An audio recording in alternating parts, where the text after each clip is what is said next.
ಇನ್ನು ನಟ ದರ್ಶನ್ಗೆ ರೇಣುಕಾಸ್ವಾಮಿ ಕೊಲೆ ಪ್ರಕರಣದಲ್ಲಿ ಹೈಕೋರ್ಟ್ ಏನೋ ಜಾಮೀನು ಕೊಟ್ಟಿತ್ತು. ಈ ಜಾಮೀನು ಆದೇಶವನ್ನು ಪ್ರಶ್ನಿಸಿ ಸುಪ್ರೀಂ ಕೋರ್ಟ್ಗೆ ಹೋಗಿತ್ತು ರಾಜ್ಯ ಸರ್ಕಾರ. ಸೊ ನಾಳೆ ಈ ಅರ್ಜಿ ವಿಚಾರಣೆ ಸುಪ್ರೀಂ ಕೋರ್ಟ್ನಲ್ಲಿ ಬರ್ತಾ ಇದೆ.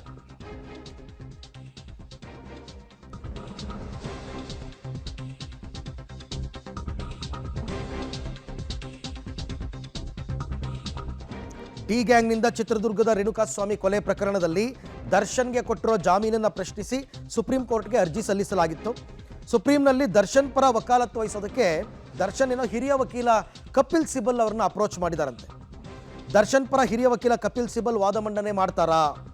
ಈಗಾಗಲೇ ಕಪಿಲ್ ಸಿಬಲ್ರನ್ನ ಭೇಟಿಯಾಗಿ ಫೀಸ್ ಬಗ್ಗೆ ಎಲ್ಲ ಚರ್ಚೆ ಮಾಡಿದ್ದಾರೆ. ಹೈಕೋರ್ಟ್ನ ವಾದ ಪ್ರತಿವಾದ ಕೇಸ್ ಹಿಸ್ಟ್ರಿಯನ್ನು ನೀಡಿದ್ದಾರಂತೆ ದರ್ಶನ್ ಫ್ಯಾಮಿಲಿ.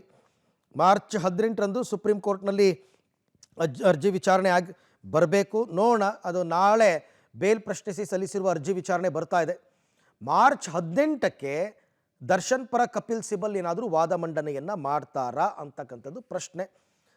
ಮಾತುಕತೆ ಎಲ್ಲ ಆಡಬೇಕು. ಆಮೇಲೆ ಅವ್ರ ಕೇಸ್ ನೋಡುತ್ತಾರೆ, ತುಂಬ ಸೀನಿಯರ್ ಅಡ್ವೊಕೇಟ್ ಅವರು. ಕೇಸೆಲ್ಲ ನೋಡಿ ಇದರಲ್ಲಿ ಏನಾದರೂ ನ್ಯಾಯ ಒದಗಿಸ್ಕೊಡ್ಬಹುದು ಅಂತ ಅನ್ಸಿದ್ರೆ ಅವ್ರು ಕೇಸ್ ತೊಗೋತಾರೆ. ಆಮೇಲೆ ಫೀಸೆಲ್ಲ ಅವ್ರದ್ದು ವಿಪರೀತ ಇರುತ್ತೆ. ನನಗೆ ಗೊತ್ತಿರೋ ಮಾಹಿತಿ ಪ್ರಕಾರ ಒಂದು ಅಪಿಯರೆನ್ಸ್ಗೆ 20 ಲಕ್ಷ ತಗೋತಾರಂತೆ. ಕಪಿಲ್ ಸಿಬಲ್, ಅಭಿಷೇಕ್ ಮನು ಸಿಂಘ್ವಿ ಈ ಥರ ತುಂಬ ಟಾಪ್ ಸೀನಿಯರ್ ಮೋಸ್ಟ್ ಅಡ್ವೊಕೇಟ್ಸ್ ಎಲ್ಲ ಕೋರ್ಟಲ್ಲಿ 1 ಡೇ ಅಪಿಯರೆನ್ಸ್ಗೆ 20 ಲಕ್ಷ ತಗೋತಾರೆ. ಅದೆಲ್ಲವೂ ಸರಿ ಹೋದರೆ ಕೊಡ್ಬೋದು ಅನ್ನೋದಾದರೆ ಅವರೇ ಬಂದು ವಾದ ಮಂಡನೆ ಮಾಡ್ಬೋದು. ಬಟ್ ನೋಡೋಣ, ಇವ್ರ ಫ್ಯಾಮಿಲಿ ಅಂತೂ ಅಪ್ರೋಚ್ ಮಾಡಿದೆ.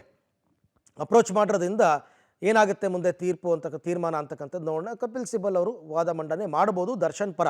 ಅಂದರೆ ದರ್ಶನ್ಗೆ ಕೊಟ್ಟಿರುವ ಜಾಮೀನು ಸರಿ ಇದೆ ಹೈಕೋರ್ಟ್ನಿಂದ, ಅದನ್ನು ಮುಂದುವರಿಸಿ ಅಂತ ಇವರ ವಾದ ಇರುತ್ತೆ.